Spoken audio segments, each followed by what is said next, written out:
আসসালামু আলাইকুম। আজকের ভিডিওতে আপনাদের জানানোর চেষ্টা করব হযরত আইয়ুব আলাইহিসসালামের স্ত্রী হযরত রহিমার জীবন বৃত্তান্ত, সম্পূর্ণ জীবন বৃত্তান্ত। সেই সাথে থাকছে হযরত রহিমার জীবন চরিত্র এবং হযরত রহিমা ও আইয়ুব আলাইহিসসালামের দাম্পত্য জীবন ও সতীনদের কুদৃষ্টিতে পড়ে রহিমার কি অবস্থা হয়েছিল সেটাও জানাবো আজকের ভিডিওতে, এবং স্বামী গৃহে রহিমা কেমন ছিলেন সেই সাথে জানাবো হযরত রহিমার শিক্ষা দীক্ষা এবং বাল্যকাল কিভাবে কেটেছে। চলুন ভিডিওটা শুরু করা যাক, সাথেই থাকুন।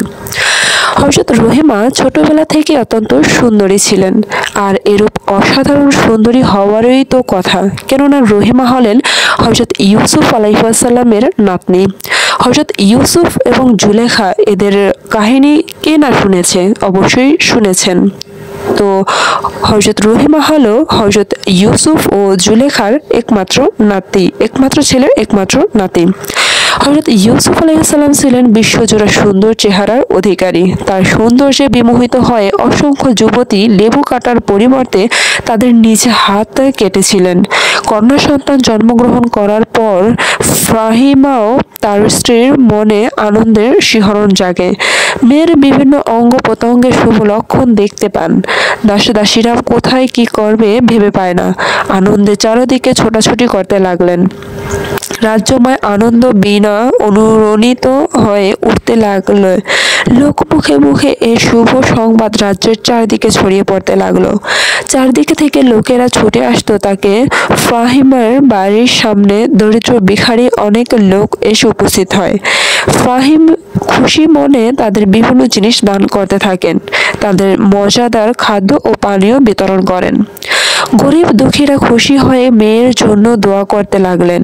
গরিব দুঃখীদের সাথে আনন্দ দেখে ফাহিমের মনে আরো আনন্দ বেড়ে যায়। তিনি তাদের নানা জিনিস দান করতে থাকেন। টাকা পয়সা, সোনা গহনা, কাপড় চোপড়, যে যা চাইলো তাই দিয়ে তাদের বিদায় দিলেন। ফাহিম ভাবলেন, আজ আমার জীবনের সবচেয়ে আনন্দের দিন। জীবনে কোনো দিন এত আনন্দ লাভ করতে পারেনি, তাই তিনি আনন্দের দিন গরিব দুঃখীদের আনন্দিত করতে চাইলেন, আর এ কারণেই সকলকে অকাতরে দান খয়রাত করলেন। গরিব দুঃখীরা সম্পদ ও টাকা পয়সা পেয়ে মনের আনন্দে বাড়ি ফিরে যান। ফাহিমের অন্যান্য ভাইদের নিকট এ আনন্দের সংবাদ পৌঁছে যায়। তারা সংবাদ শুনে আনন্দে আত্মহারা হয়ে যায়। নবজাত কন্যা সন্তানকে দেখার জন্য দেশময় আনন্দের সংবাদ ছড়িয়ে পড়ে। ফাহিমের জন্য সকল আত্মীয় স্বজন তার বাড়িতে এসে উপস্থিত হতে থাকে। তারা নবজাত কন্যা সন্তানের জন্য নানা প্রকার উপহার সামগ্রী নিয়ে আসেন। ফলে তাদের উপহারের বিরাট এক স্তূপ গড়ে ওঠে। ফুলের কুঁড়ির ন্যায় বড় হয়ে উঠতে থাকে রহিমা। তার রূপ লাবণ্য আরো উজ্জ্বল হয়ে উঠতে থাকে দিন দিন। একদিন ফাহিম ভাবলেন সকল আত্মীয় স্বজনকে নিমন্ত্রণ করে দরকার, কেননা যেমন ভাবনা তেমন কাজ। একদিন ফাহিম তার সকল আত্মীয় স্বজনকে নিমন্ত্রণ করলেন। এক শুভক্ষণে তার সকল আত্মীয় স্বজন ও দেশের শিক্ষিত জ্ঞানী ও গুণী সকলেই ফাহিমের বাড়িতে উপস্থিত হয়। মহা ধুমধামের সাথে আহার আদর আপ্যায়ন সমাপ্ত হয়। সকলে মিলে ভাগ্যবতী এ কন্যার নাম রাখেন রহিমা। রহিমার বয়স যখন মাত্র 1.5 বছর, তখন হাঁটি হাঁটি পাপা করতে থাকে এবং কথা বলতে শুরু করে। শিশু সন্তানের মুখে কথা শুনে স্বামী স্ত্রী দুজনের আনন্দের বিভোর হয়ে পড়ে। আদরে জড়িয়ে রাখে সব সময়, যাতে মেয়ের কোনো রূপ ও কষ্ট না হয়, সেজন্য সর্বদা খেয়াল রাখেন ফাহিম ও তার স্ত্রী। কোলে কোলে রাখেন সব সময়, আদরে চুমো খায় বারবার। মহা সুখের মাঝে বেড়ে উঠতে থাকেন রহিমা। কোনরূপ দুঃখ বা অভাব তার কাছে উপস্থিত হয় না। সকলেই তার সুখের জন্য ব্যস্ত, তার আনন্দের জন্য পাগল।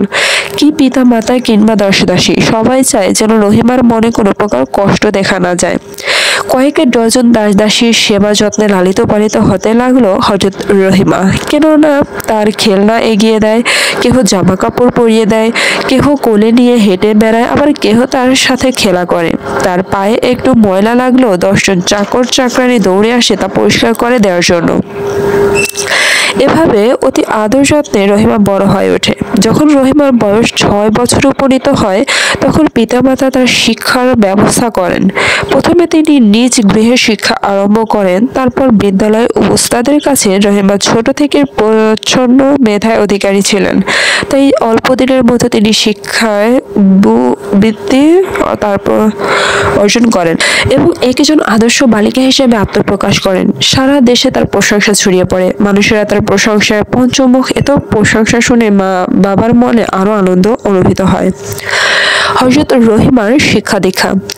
প্রত্যেক মানুষের জন্য শিক্ষা একান্ত প্রয়োজন। শিক্ষা ছাড়া মানব জীবনে পূর্ণাঙ্গ হয় না। তাই প্রত্যক্ষ নরনারীর জন্য শিক্ষা একান্ত আবশ্যক। বর্তমানে আমাদের সমাজে স্ত্রী শিক্ষার বেশ প্রসার ঘটছে। এটা নিশ্চয়ই একটি ভালো দিক। যারা শিক্ষার আলো থেকে বঞ্চিত থাকে তারা জাতির কোনো উন্নতি করতে পারে না। তাই হযরত রহিমার বয়স 6 বছর হতে না হতেই পিতার মাতা তার শিক্ষার জন্য ব্যস্ত হয়ে পড়েন। তখনকার দিনে বর্তমানকালের ন্যায় শিক্ষার এত সুযোগ ছিল না। তখন প্রতিষ্ঠিত কোনো মাদ্রাসা, স্কুল, কলেজ বা বিশ্ববিদ্যালয় ছিল না যেখানে রহিমা লেখাপড়া করবে। তখন কাউকে শিক্ষা গ্রহণ করতে হলে অনেক দূরে অবস্থান করতে হতো। অনেক দূরে অবস্থান করে ছেলেদের শিক্ষা লাভ করা অসম্ভব ছিল। রহিমা তো মেয়ে, কি করে দূরে গিয়ে শিক্ষা গ্রহণ করবে? তাই রহিমার মাতা নিজেই মেয়েকে সুশিক্ষায় শিক্ষিত করে তোলার জন্য ব্যবস্থা করলেন। রহিমার মাতা ছিলেন বড় ঘরের মেয়ে। তিনি ছিলেন সুশিক্ষিতা ও এক পতিব্রত রমণী। তাই তিনি নিজে মেয়েকে নানা প্রকার রীতিনীতি শিখাতে লাগলেন। অতঃপর তিনি মেয়েকে বর্ণ পরিচয়ে শিক্ষা দেন। রহিমা ছোটবেলা থেকেই ছিলেন প্রখর মেধার অধিকারী। মায়ের কাছ থেকে বর্ণ পরিচয় লাভ করার পর রহিমা অনেক ধর্মগ্রন্থ পাঠ করে আয়ত্ত করে ফেলেন। রহিমার মাতা খুব সকালে ঘুম থেকে উঠে যায়।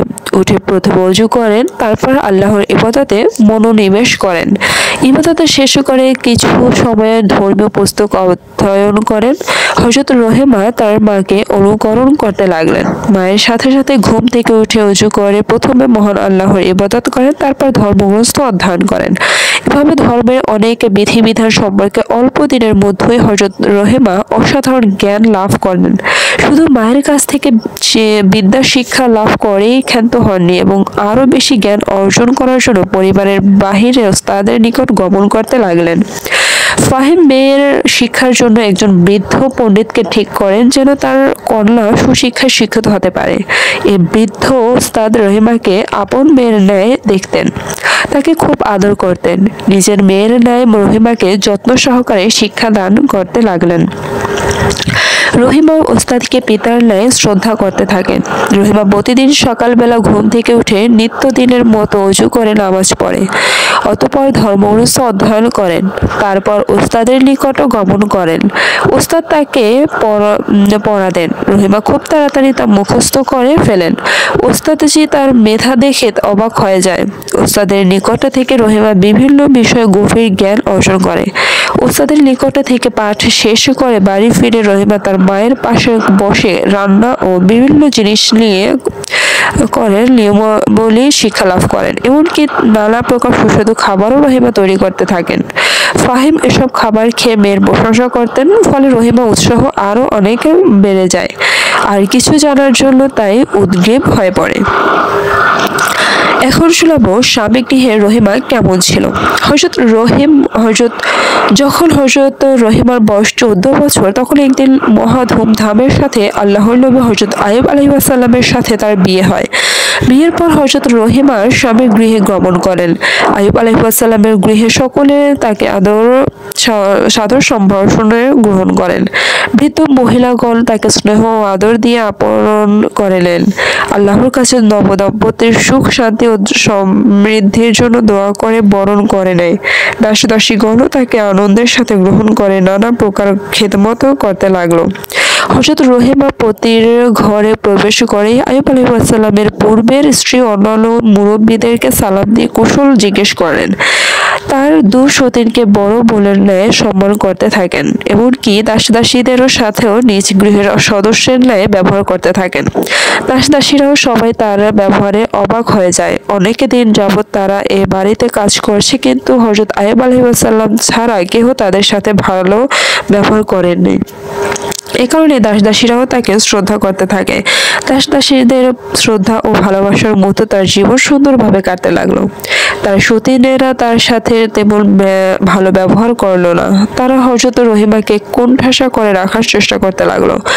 রহিমা স্বামীর গৃহে এসে স্বামীর সুখের জন্য সর্বদা চেষ্টা করতে লাগলেন। তিনি মনে মনে ভাবলেন, স্বামী নারীর জীবনের পরম শ্রদ্ধার ধন। স্বামীর পদতলে নারীর বেহেশত, তাই তিনি সবসময় স্বামীর সাথে ভালো ব্যবহার করতে থাকেন। স্বামী যাতে কোনোরূপ কষ্ট না পায় সেদিকে খেয়াল রাখতে থাকেন। সতীনদের সাথেও তিনি ভালো ব্যবহার করেন। তারা রহিমাকে কটু কথা বললেও তিনি কোনো প্রকার রাগ করতেন না, বরং আরো ভালো ব্যবহার করতেন। তাদের অনেক কাজ করে দিতেন। তারা কোনো দুর্ব্যবহার করলে মনে দুঃখ পেতেন না, কোনো অভিযোগ করতেন না, হেসে তাদের দুর্ব্যবহারে উড়িয়ে দিতেন। রহিমার ব্যবহারে সতীনের আশ্চর্য হয়ে যায়, কিন্তু তবুও তারা কেন যেন রহিমার সাথে ভালো ব্যবহার করতো না। তাদের মনে একটা হিংসা ঢুকেছে। মনে মনে সন্দেহ হচ্ছে যে মনে হয় হযরত আইয়ুব আলাইহিস সালাম ছোট স্ত্রী রহিমাকে একটু বেশি ভালোবাসে। এ কারণেই তাদের মনে হিংসা বিদ্বেষ। আসলে কি তাই? তাদের এ ধারণা মোটেও ঠিক নয়। কেননা হযরত আইয়ুব আলাইহিস সালাম ছিলেন আল্লাহর নবী। তার কাছে ইনসাফ ও ন্যায় বিচার ছিল। তিনি স্ত্রীদের সাথে ন্যায় বিচার করতেন। তার 3 জন স্ত্রীর প্রত্যেককে সমান চোখে দেখতেন। তবুও তাদের মন ঠিক হয় না। তাদের ধারণায় হযরত আইয়ুব আলাইহিস সালাম রহিমাকে বেশি সময় দেয়, তার সাথে বেশি সময় কাটায়। তাই হযরত রহিমা কিছু দিনের মধ্যে সতীনদের চোখের দুশমনের পরিণত হয়ে যায়। রহিমা খুব সকালে ঘুম থেকে উঠে অজু করে আল্লাহর ইবাদত করেন।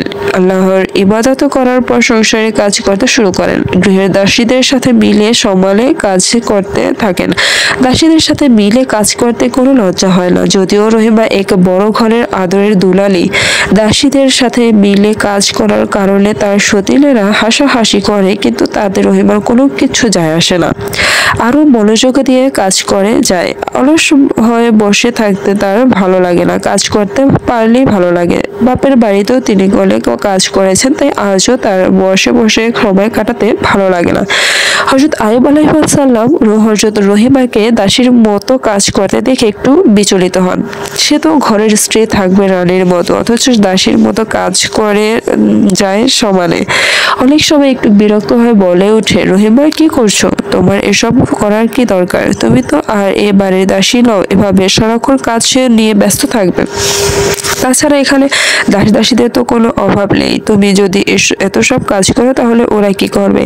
তাছাড়া সারাদিন রাত যদি এত পরিশ্রম করো তাহলে তোমার শরীর খারাপ করবে। রহিমা ধৈর্যের সাথে সবের কথা শুনেন, কিন্তু কোনো প্রকার প্রতিবাদ করেন না। এভাবে অনেক সময় হযরত আইয়ুব আলাইহিস সালাম রহিমাকে বেশি পরিশ্রম করতে নিষেধ করেন। তা দেখে সতীনেরা হিংসা করে রহিমার প্রতি আরো বিদ্বেষী হয়ে ওঠে। নানা প্রকার অযৌক্তিক সমালোচনা করেন। হযরত রহিমা ও আইয়ুব আলাইহিস সালাম শান্তি আর ভালোবাসার মধ্যে স্বামীর গৃহে সময় কাটাতে থাকে। সতীনদের কুদৃষ্টিতে যখন রহিমা পড়লেন তখন তার কি অবস্থা হয়েছিল, এখন শোনাবো আপনাদের সেই কাহিনী। হযরত রহিমা ছিলেন বিশ্বশ্রেষ্ঠ নারী কুলের আদর্শ হযরত আইয়ুব আলাইহিস সালামের উপযুক্ত স্ত্রী। হযরত রহিমার পূর্বেও হযরত আইয়ুব আলাইহিস সালামের 2টি বিবাহ করেন, তাই হযরত রহিমা ছিলেন তার 3য় স্ত্রী। হযরত রহিমা আইয়ুব আলাইহিস সালামের ঘরে এসে তার আদর্শ, মেধা ও বিশ্বস্ততার দিয়ে পরিবারের সবাইকে আপন করে নেয়। অতি অল্প দিনের মধ্যে রহিমার সাথে পরিবারের সকলের সাথে সুসম্পর্ক গড়ে ওঠে। চাকর চাকরানি থেকে শুরু করে সবাই তাকে শ্রদ্ধা করে, সবাই ভালোবাসে। চাকর চাকরানিরা বলাবলি করে, এমন মানুষ পৃথিবীতে হয় না। আগের 2 জন আইয়ুব আলাইহিস সালামের স্ত্রী তো কোনোদিন আমাদের সাথে এ ধরনের ব্যবহার করেননি, আপন মনে করেননি, আপন ভাই বোনের ন্যায় স্নেহ করেননি। সবসময় চাকর বাকর মনে করে আমাদের সাথে তেমন ব্যবহার করেছেন, কোনোদিন মানুষ হিসেবে মর্যাদা দেননি। তাই সব চাকর চাকরানি হযরত রহিমার খেদমত করার জন্য ব্যস্ত। কোনো কিছু আদেশ করার পূর্বে এগিয়ে গিয়ে তারা করে দেয়, যেন কোনো কিছুতে অসুবিধা না হয় সেদিকে লক্ষ্য রাখে। হযরত রহিমার ব্যবহারে সবাই আনন্দিত, কিন্তু তার সতীনেরা রহিমার আচার ব্যবহার ভালো চোখে দেখে না। চাকর বাকরদের সাথে এরূপ সম্পর্ক দেখে তারা বলা বলি করতে থাকলো যে রহিমা নিশ্চয়ই কোনো ছোট ঘরের মেয়ে, নইলে কেন চাকর চাকরানীদের সাথে এরূপও মেলামেশা করবে। ছোট লোকের মেয়েরা বলে গালি দেয়, তাতেও রহিমার মনে কোনো দুঃখ হয় না। তিনি তাদের সাথে আরো ভালো ব্যবহার করেন, কিন্তু সতীনেরা রহিমার সব কাজে হাসাহাসি করে। রহিমা ছোটবেলা থেকেই ছিলেন কর্মতৎপর ও পরিশ্রমী। কাজ করতে তার মনে আনন্দ লাগতো, তাই তিনি সর্বদা কোনো না কোনো কাজ নিয়ে ব্যস্ত থাকতেন। দাসীদের সাথে মিলে কাজ করতেন। এতে সতীনেরা বলতো রহিমা দাসীদের ঘরের সন্তান। মানুষের স্বভাব সহজে পরিবর্তন হয় না, তাই বড় ঘরে বিয়ে হয়েও আগের অভ্যাস থেকে গেছে। হযরত রহিমার সতীনদের কথা শুনতেন, কিন্তু কোনো প্রতিবাদ করতেন না। একদিন হযরত আইয়ুব আলাইহিস সালাম রহিমাকে চাকরদের সাথে কাজ করতে দেখে বলল, রহিমা, তোমার কি কোনো বিবেচনা নেই? কেন চাকরদের সাথে কাজ করছো? বাড়িতে কি দাসীর কোনো অভাব আছে? একবার হযরত আইয়ুব আলাইহিস সালাম ও হযরত রহিমা বাড়ির সামনে বাগানে বসে একটি অতিথিশালা নির্মাণ করার কথা আলোচনা করছিলেন। এমন সময় রহিমার বড় সতীন তার বিশ্বস্ত দাসী নাফিমাকে ডেকে বলল, দেখো তো ওনারা এখন কোথায়? নাফিমা বলল, সামনে বাগানে ছোট মায়ের সাথে একটি অতিথিশালা নির্মাণ করার কথা আলোচনা করছেন। এতে বড় সতীন আরো ক্ষেপে যায়, বলে, আলোচনা কোনো ছাই, সারাদিন রহিমাকে নিয়ে সময় কাটানোর একটা ফন্দি আর কি। অত্যন্ত পরিতাপ সহ নাফিমার সাথে আলাপ করে বড় সতীন বলে, দেখছো নাফিমা, রহিমা আমার পরে এসে সারা সংসার দখল করে নিয়েছে। আমরা যেন এ বাড়ির কেহ নই, আমাদের কোনো মূল্য নেই। নাফিমা বড় সতীনকে খুব ভালো জানতো, সে তার বিশ্বস্ত দাসী। তাই রানীর দুঃখ সহ্য করতে না পেরে বলল, মা, এর একটা ব্যবস্থা করে ফেলেন। আপনাদের চেয়ে ছোট মাকে বেশি ভালোবাসবে তা হয় না। তখন সে বলল, তাহলে এখন কি করা যায় নাফিমা? মন্তর জানে এমন একজন বড় ওস্তাদের কাছে গিয়ে তদবির আনলে সব ঠিক হয়ে যাবে। হযরত রহিমাকে ছেড়ে আপনার কাছে ছুটে আসবে, আপনাদের নিয়ে সময় কাটাবে। এবার বড় গিন্নি খুব খুশি হয়। এরূপ একটা ব্যবস্থা করার জন্য নাফিমাকে দায়িত্ব দেয় এবং তাকে পুরস্কার স্বরূপ কিছু টাকা পয়সা দিয়ে বিদায় করে। এতে কিছু করার পরও রহিমার সতীনদের সাথে খারাপ ব্যবহার করেনি কোনোদিন। সবসময় বড় বোনের মতো শ্রদ্ধা ও সম্মান করত। তাদের কাজ করে দিত, মাথার চুল আশ্রিয়ে দিত, ঘর ঝাড়ু দিয়ে দিত ইত্যাদি। যার ফলে সতীনরাও রহিমার প্রতি অনুরক্ত হয়ে পড়তে লাগলো। রহিমা ও আইয়ুব আলাইহিস সালামের দাম্পত্য জীবন। হযরত রহিমা ও আইয়ুব আলাইহিস সালামের ন্যায় সুখী দাম্পত্য পৃথিবীতে অন্যটি আর ছিল কিনা তা সন্দেহ। হযরত রহিমা স্বামী হযরত আইয়ুব আলাইহিস সালামের গৃহে গমন করে সেবা ও ভালোবাসা দিয়ে স্বামীকে আপন করে নেয়। হযরত আইয়ুব আলাইহিস সালাম রহিমার আচরণ ও ব্যবহারে মুগ্ধ হয়ে পড়ে, তাই তিনিও রহিমাকে খুব ভালোবাসতে লাগলেন। কিন্তু তাই বলে রহিমার সতীনদের প্রতি আল্লাহর নবী কোনো প্রকার অবিচার করতেন না। হযরত রহিমা ছিলেন নারীকুলের আদর্শ, তাই তিনি স্বামীকে সর্বাপেক্ষা বেশি আপন মনে করতেন, তাকে শ্রদ্ধা করতেন। কেননা তিনি জানতেন স্বামী নারীর জীবনের একমাত্র সম্বল। স্বামীর পদতলে স্ত্রীদের বেহেশত। এভাবে স্বামীর ভালোবাসা নিয়ে চরম সুখের মধ্যে হযরত রহিমার দিন অতিবাহিত হতে থাকলো। হযরত আইয়ুব আলাইহিস সালাম সর্বদা রহিমার দিকে খেয়াল রাখতেন, যাতে কোনো প্রকার কষ্ট না হয়, সেজন্য সব ব্যবস্থা করতেন। রহিমা হযরত আইয়ুব আলাইহিস সালামের গৃহে আসার পরই তার খেদমতের জন্য অনেক দাসদাসীকে নিয়োগ করা হয়। তারপরও হযরত রহিমা বসে থাকতেন না। ছোটবেলা থেকেই তিনি বসে থাকা পছন্দ করতেন না। বিরাট ঘরের সন্তান বলে ইচি চেয়ারে পা ছড়িয়ে দিয়ে চাকরদের আদেশ করবেন, এমন স্বভাব হয়তো হযরত রহিমার কোনো দিনও ছিল না। এজন্য স্বামীর ঘরেও এসেও একটু বসে থাকতে পারলেন না। সর্বদা কাজ নিয়ে ব্যস্ত থাকেন। তিনি চাকর বাকরদের সাথে মিলে কাজ করতেন। এ নিয়ে অন্য সতীনরাও হাসাহাসি করত, বোকা বলে রহিমাকে উপহাস করত। এমনকি ছোট ঘরের মেয়ে বলতেও কুণ্ঠাবোধ করত না। রহিমা এরূপ কাজ করার কারণে হযরত আইয়ুব আলাইহিস সালাম মনে মনে বিরক্ত হতেন। তিনি ভাবতেন রহিমা বিরাট বড় লোকের মেয়ের বাপের বাড়িতে বসে হয়তো কোনো কাজ করেনি, আর তার পিতামাতাও আদরের মেয়েকে কোনো কাজ করতে দেননি। এখন স্বামীর গৃহে এসে লজ্জায় পড়ে কাজ করছে। কাজ না করলে কে কি মনে করে, এজন্য চাকর বাকরদের কাজও তিনি করে দিতেন। একই দিন হযরত আইয়ুব আলাইহিস সালাম রহিমাকে ডেকে বললেন, রহিমা, তুমি কেন এত কাজ করছো? বাড়িতে কি চাকর বাকরের কোনো অভাব আছে? হযরত আইয়ুব আলাইহিস সালাম বিভিন্ন কাজ করার আগে হযরত রহিমার সাথে আলাপ করতেন। রহিমা তার বুদ্ধিমত্তা দিয়ে স্বামীকে পরামর্শ দিতেন। কোনো প্রকার সমস্যা দেখা দিলে ধৈর্য ধারণ করার জন্য বলতেন। আল্লাহর কোনো বান্দার অমঙ্গল চান না, তাই চিন্তিত হওয়ার কোনো কারণ নেই। নিশ্চয়ই আল্লাহর ইচ্ছা বিপদ দূর হয়ে যাবে। যেমন আল্লাহ বিভিন্ন প্রকার বিপদে দিয়ে যখন হযরত আইয়ুব আলাইহিস সালামকে যখন পরীক্ষা করছিলেন, তখন হযরত রহিমা সর্বদা স্বামীর খেদমত করতেন, তাকে কোনো অভাব বুঝতে দেননি। ধৈর্য ধারণ করেন, মহান আল্লাহকে ডাকার জন্য বারবার বলতেন। ফলে হযরত আইয়ুব আলাইহিস সালাম এর মনোবল ফিরে আসে। এমনই ভাবে হযরত আইয়ুব আলাইহিস সালামের রহিমার দাম্পত্য জীবনে আনন্দ অতিবাহিত হয়। তাই বর্তমানে নারী সমাজের প্রতি আমাদের উপদেশ, আপনারাও আপনাদের স্বামীর প্রতি রহিমার ন্যায় ভালোবাসুন, তাদের কথা মান্য করুন, রহিমার আদর্শকে গ্রহণ করুন। দেখবেন বেহেশতি সুখের আপনাদের পরিবার ভরে উঠবে, এতে কোনো সন্দেহ নাই। পতিপরায়ণ রহিমা। হযরত রহিমা ছিলেন অত্যন্ত পতিপরায়ণ। তিনি স্বামী ভক্তির যে দৃষ্টান্ত পৃথিবীতে রেখে গেছেন তা জগতে বিলয় না হওয়া পর্যন্ত ইতিহাসের পাতায় অম্লান হয়ে থাকবে। তার জীবনের অলেখ্য আলোচনার মধ্যেই স্বামী ভক্তির নমুনা অনেকটা ফুটে উঠেছে। তবুও আরো পরিষ্কার করার জন্য এখানে কিছু আলোচনা করার প্রয়াস পাব। হযরত রহিমা স্বামী গৃহে গমন করেই তার ভালোবাসা ও আদর লাভ করার জন্য সর্বাত্মক চেষ্টা চালাতে থাকেন।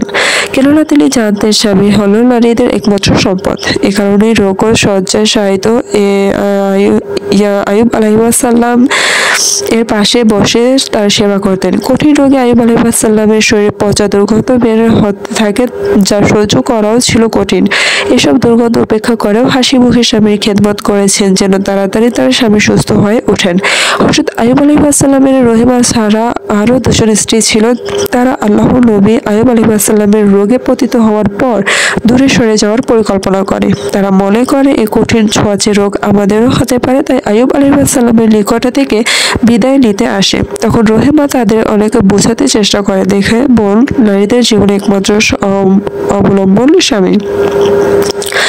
অনেক দিনের অনাহারে রহিমার শরীর ছিল জীর্ণশীর্ণ। তার উপর রাতের প্রবল ঝড় বৃষ্টির অবস্থা। হযরত আইয়ুব নবীকে কাঁধে বহন করে রহিমা পাড়ি দেয় অজানার পথে। তার কাছে কোনো কষ্টই যেন কষ্ট বলে মনে হয় না।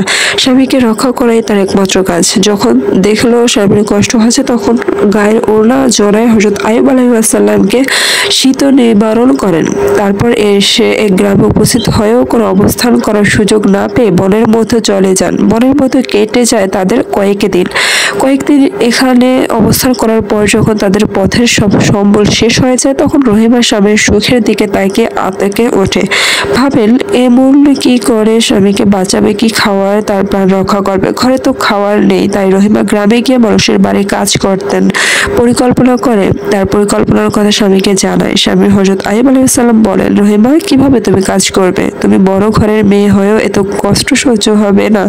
তখন রহিমা বললেন, আমার স্বামীর জন্য আমার কোনো কষ্টই কষ্ট বলে মনে হবে না। কেমন ছিল হযরত রহিমার চরিত্র? হযরত রহিমার চরিত্র ছিল ফুলের মতো পবিত্র। তিনি ছিলেন বিশ্বের শ্রেষ্ঠ নারী, ফুলের আদর্শ। তার পিতা ছিলেন দেশের সর্বাপেক্ষা ধনী ব্যক্তি। ধনীর কন্যা হওয়া সত্ত্বেও তার কোনো প্রকার অহংকার ছিল না। রহিমার মাও ছিলেন আদর্শ নারী। তার কাছ থেকে তিনি ছোটবেলা থেকেই শ্রেষ্ঠ মানুষ হওয়ার সব গুণ দীক্ষা নিয়েছিলেন। কারোর সাথে তিনি খারাপ ব্যবহার করতেন না। এজন্য পাড়ার সকলে রহিমার প্রশংসা করতেন। তারা বলতো, ফাহিমের কন্যা কালে একজন আদর্শ নারী হবে, বিশ্বজোড়া নাম করবে, বিশ্বের নারী সমাজের জন্য একজন আদর্শ হয়ে থাকবে। একথা শুনে ফাহিম ও তার স্ত্রী আনন্দ লাগত। বৃদ্ধা ভিখারিনীর কথা মনে পড়তো, মা, তোমাদের মেয়ে রাজনারী হবে। বড়লোকের মেয়ে হয়েও সাধারণ মানুষ ও গরিব দুঃখীদের সাথে মেলামেশা করতে তিনি কোনো প্রকার সংকোচ বোধ করতেন না। পাড়ার গরিব মেয়েদের সাথে হয়তো রহিমা বেশি বেশি মেলামেশা করত, তাদের খোঁজ খবর নিত, তাদের কোনো সমস্যা হলে তার সমাধান করার জন্য সর্বাত্মক প্রচেষ্টা চালিয়ে যেতেন। বর্তমান যুগের বড় লোকের মেয়েদের দেখা যায় নিজেদের কথাই ভাবে, গরিব দুঃখীদের কথা মনে করে না, তাদের কষ্ট দেখেও মনে কোনো রূপ রেখাপাত করে না। গরিব দুঃখীদের সাথে মিশতে তাদের লজ্জা হয়, গরিবের দুঃখ দেখলে হাসি হাসি এমনকি হেসে দেয়। কিন্তু রহিমা ছিলেন তাদের বিপরীত, তিনি মনে করতেন ধনী গরিব বলতে কিছুই নেই, আল্লাহর কাছে সবাই সমান, তাই প্রত্যেকের মানুষের প্রতি ধনী দরিদ্র সকলকে সমানভাবে ভালোবাসা উচিত। আর তার নিকট সবাই ছিল আপন, কেউ পর নহে, সবার সাথে হাসি মুখে আলাপ করতেন, ভালো ব্যবহার করতেন, কাউকে কটু কথা বলা ছিল তার স্বভাবের বিপরীত। এ কারণে ছোটবেলা থেকে তিনি সবার নিকটে প্রিয় হয়ে উঠেছিলেন। অকারণেই তিনি সময় নষ্ট করতেন না, সময় মতো সব কাজ করতেন, কাজের সময় কাজ, খাওয়ার সময় খাওয়া, খেলার সময় খেলা করা ছিল তার নিত্যদিনের অভ্যাস। তার সাথে সবার সম্পর্ক ভালো ছিল, ঝগড়া করলে সম্পর্ক নষ্ট হয়ে যায়, তাই কারোর সাথে কোনো দিন ঝগড়া করতেন না। এমনকি পাড়ার ছেলেমেয়েরা ঝগড়া করলে তাদের ঝগড়া করা থামিয়ে দিতেন। তার ব্যবহার দেখে সবাই অবাক হয়ে যেত। হযরত রহিমা তার পাড়ার বসবাসরত সকল ছেলে মেয়েদেরকে আপন ভাই বোনদের ন্যায় ভালোবাসতেন, ছোটদের স্নেহ করতেন, আদর করতেন, তাদের সকল কাজে সাহায্য করতেন। মাঝে মধ্যে বাড়িতে কোনো ভালো জিনিস তৈরি হলে পাড়ার ছেলে মেয়েদের কিছু দিতেন, তাই সবাই রহিমাকে ভালোবাসত, মান্য করত। অনেক দুষ্ট ছেলেরাও তার আদর ও স্নেহপূর্ণ আচরণে দুষ্টমির পথ পরিহার করে সত্যিকারের মানুষ হয়েছিল। জীবজন্তু মহান আল্লাহর সৃষ্টি, তাই রহিমা কোনোদিন জীবজন্তুকে কষ্ট দিতেন না। ছোটবেলা থেকে হযরত রহিমার চরিত্রের কতগুলো আদর্শ ফুটে উঠেছিল যা ভবিষ্যৎ প্রত্যেকের রমণীর জন্য উজ্জ্বল আদর্শ হিসেবে পরিগণিত হয়। আর এরূপ একজন আদর্শ নারী হিসেবে গড়ে তোলার জন্য তার মায়ের অবদান সর্বাপেক্ষা বেশি। তিনি আপন কন্যাকে উত্তম রূপে আদর্শ নারী হিসেবে গড়ে তোলার কোনরূপ ত্রুটি করেননি। রহিমাও তার ছোটবেলা থেকেই পিতামাতার কথা মতো চলতেন, কোনোদিন তাদের অবাধ্য হননি, তাদের কোনো কথা ধর্মীয় আদেশের ন্যায় পালন করার চেষ্টা করতেন। হযরত রহিমা সর্বদা সত্য কথা বলতেন, কোনোদিন তার মুখ থেকে মিথ্যা কথা বের হয়নি, তাই পাড়ার মিথ্যাবাদী মহিলাদের সাথে কোনোদিন মেলামেশাও করতেন না, সর্বদা তাদের থেকে দূরে থাকতেন। গ্রামে দেখা যায় কয়েকজন মহিলা একত্রিত হলে সেখানে পরনিন্দার চর্চার ঝড় বয়ে যায়, এমনকি স্বামীকেও ছাড়ে না, পরনিন্দা করে, তারা মনে হয় এক প্রকার আনন্দ পায়।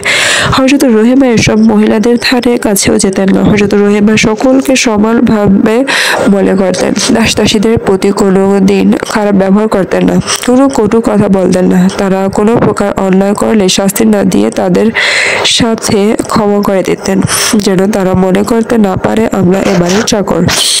রহিমা সব দাসদাসীদেরকে আপন ভাই বোনের মতো ভালোবাসতেন, তাই তারাও রহিমাকে খুব শ্রদ্ধা ও ভক্তি করতেন, সর্বদা তারা সেবায় নিয়োজিত থাকতেন। পাড়া প্রতিবেশীকেও রহিমা খুব ভালোবাসতেন, তাদের সুখ দুঃখে এগিয়ে যেতেন, কারো অসুখ বিসুখ হলে হযরত রহিমা তার বাড়িতে ছুটে গিয়ে খেদমত করতেন, যাতে তাড়াতাড়ি তাদের রোগ মুক্তি হয় সেজন্য সর্বদা চেষ্টা করতেন। সব দিকে দিয়ে দেখা যায় হযরত রহিমা ছিলেন আদর্শ একজন নারী, তার ন্যায় একজন আদর্শ নারী বর্তমানে খুঁজেও কোথাও পাওয়া যাবে না। আমাদের সবাইকে সেই ভাবে চলার তৌফিক দান করুক, আমিন।